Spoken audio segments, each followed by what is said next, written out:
কাল একাদশী ছিল, তো আজকে দ্বাদশী। তো দ্বাদশীতে রাধা গোবিন্দের জন্য ভোগ দিলাম। তো ভোগের থালা সাজিয়ে নিলাম আমি। সবাই কেমন আছো? আশা করি ভালো আছো। আমিও ভালো আছি। সকালবেলায় ঘুম থেকে উঠে স্নান টান সেরে ফুল তুলে নিলাম। ফুল তোলা হয়ে গেছে আমার। তো গাছে আজকে অনেক ফুল ফুটেছিল, তো অনেকেই নিয়ে গেছে আরও, আর যা ছিল আমি তুলে নিলাম।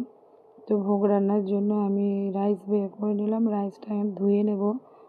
আর এদিকে আমি জল গরম বসিয়ে দিয়েছি মাল্টি কুকারে।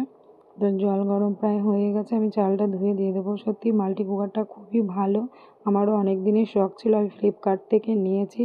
এই রাধা গোবিন্দের জন্য ভোগ রান্নার জন্য সত্যিই খুব ভালো হয়, রান্না খুব তাড়াতাড়ি হয়ে যায়।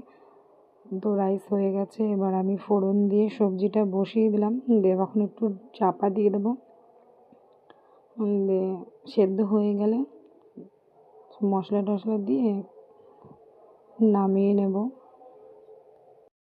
সাথে হয়ে গেছে, তো সাথে আলু আর বেগুন ভেজে নিয়েছি আর সবজি। তো আমার ভোগ রেডি হয়ে গেছে, এবার পুজো ভোগ দিলাম, সাজিয়ে দিলাম। তো কেমন হয়েছে সবাই একটু বলো, সবাই ভালো থেকো।